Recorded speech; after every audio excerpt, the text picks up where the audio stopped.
Hello, Steve Barnes here with Life Writing Live. Just getting ready, only 2 more days until Black Panther is here. So I figured that since it's Black History Month, Afrofuturism Month, I would just go ahead and kind of delve more deeply into these things.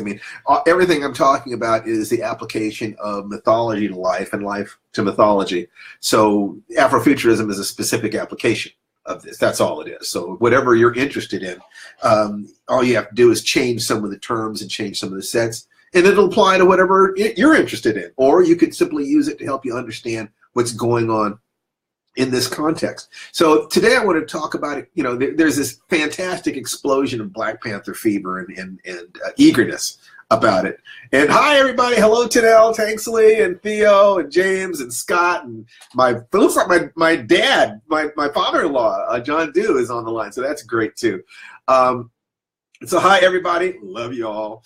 And I wanted to talk about explaining your enthusiasms to people who don't enjoy them, who ask, well, why is this special? Are people giving you the fish eye when you say Wakanda forever? Are they asking you what's wrong with Meteor Man or Falcon or Blank Man or Luke Cage or even the beloved Blade? Are you getting sick of the fake negative reviews and thinly veiled insult by people who, let's say, are not allies in this matter? Well, you're not alone. I find that the people who don't understand Panther fever overlaps nicely with those who don't understand science fiction in general, and that's one set, or comic book movies in particular, that's another set, and to be honest, those who don't understand or approve of Black Lives Matter. They tend not to have very many black friends either. Yeah, I peeked at their Facebook friends list. I do that. And it matches what I see in the real world among the same people, similar people with similar complaints. So don't act like there's some huge difference. There just isn't. In fact, your Facebook list tends to be more diverse than your real friends list. Back in 1977, when Star Wars came out, remember, the first movie before they added, A New Hope to it? God, what a frenzy. It was just amazing. People were spending overnight in tents for days to be the first online. Remember that? The cultural takeover was huge. On the cover of magazines, it was, on the radio and television. Everybody was talking about it. And it was just fantastic. And there were some people who didn't understand.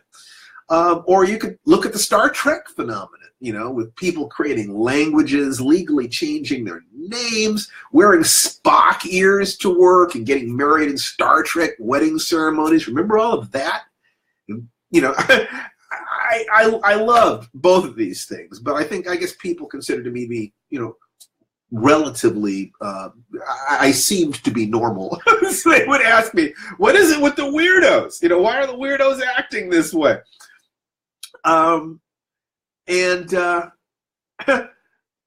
never slept on a line, at the movie to get in. I never wore Vulcan ears, but I understood.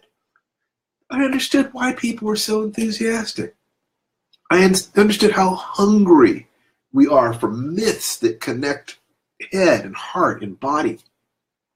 Myths that say that we matter, that the human heart matters in the midst of chaos and future shock. Myths that say that it's all right for us to be different, that there is still a place for us in the galaxy, in the world. God knows I needed that myself. Maybe you did too. Now, that's half the equation. If you can understand that, that's half the equation. The other half, remember Roots? Remember the Roots miniseries? I do. I distinctly remember the entire country shut down for a week at dinner time, and everybody was watching this together. And it wasn't just entertainment, of course. It wasn't just history. It was a mythology that helped to contextualize history. I distinctly remember a lady at Pepperdine University who'd always mocked Black concerns. Oh, there's nothing. Why are you talking about that, Steve? And at that point, I wasn't even talking about it much.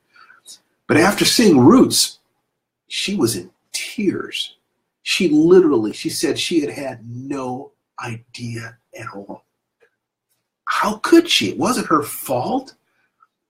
There literally are forces pushing against telling the truth about what happened.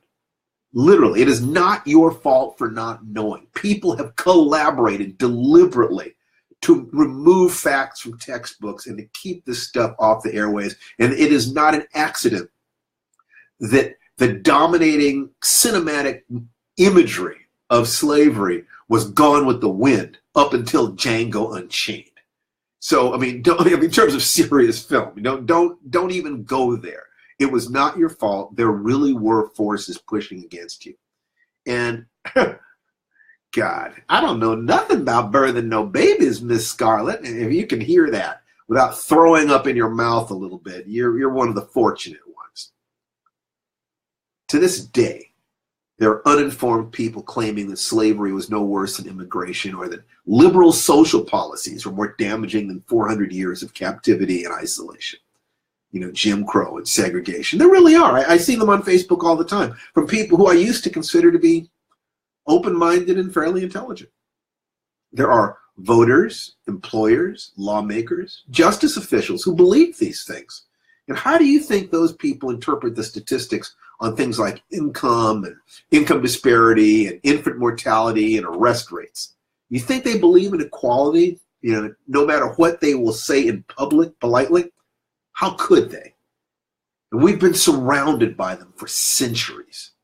And the stranglehold on media and society that these attitudes have had is just beginning to break down, leading them to feel desperate and afraid. Fear leads to anger. Anger leads to violence. Be careful. Myths have power.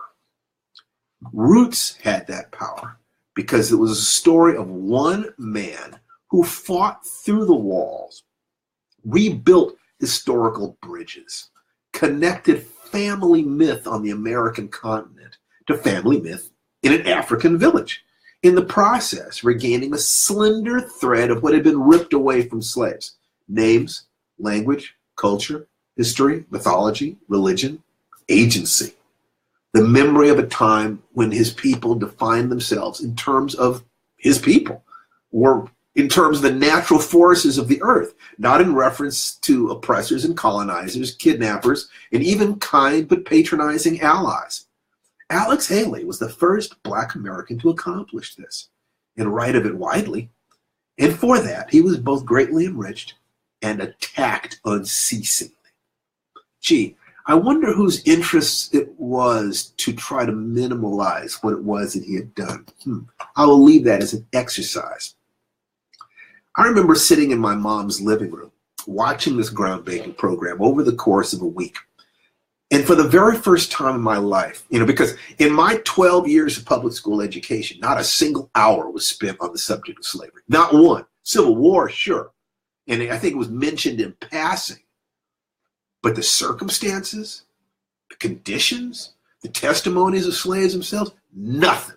We spent 4 or 5 weeks growing silkworms at one point in elementary school, but we did not talk about slavery.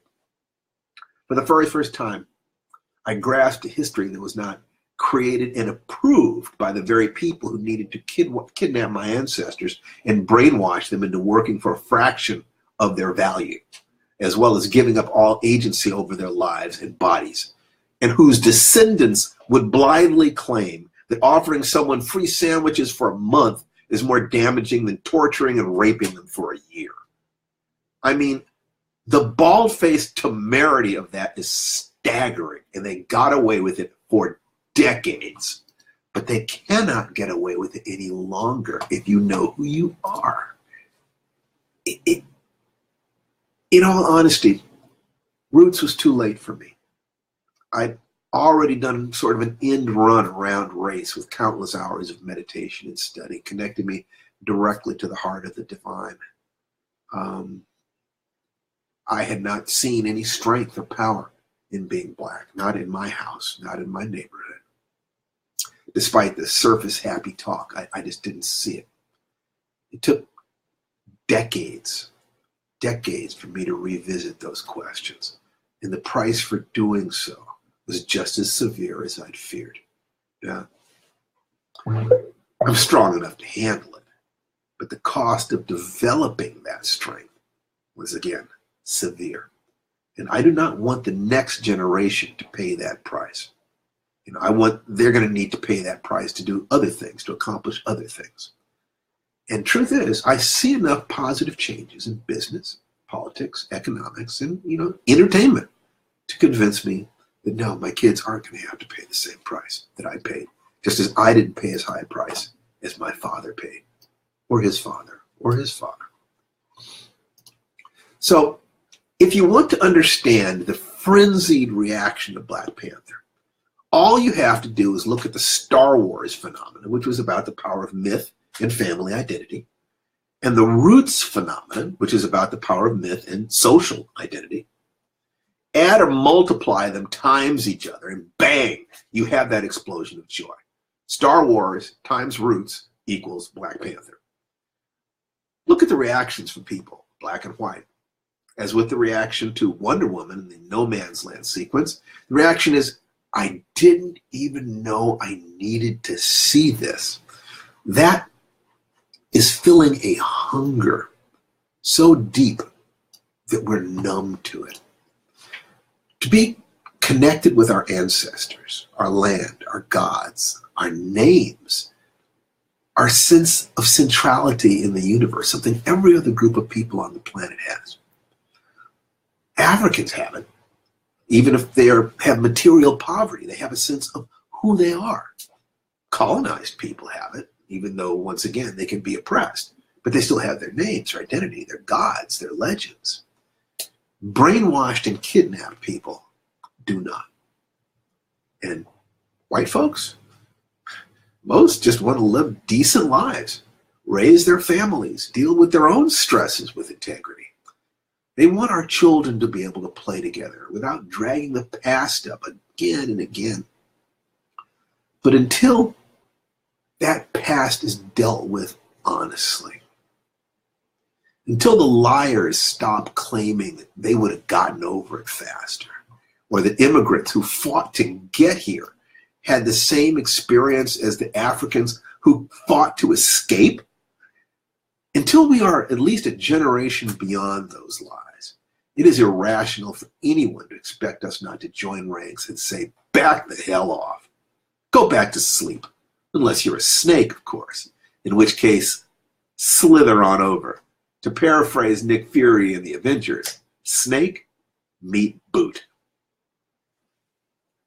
But you will not enter the nursery, even though baby Jason could strangle you in his sleep.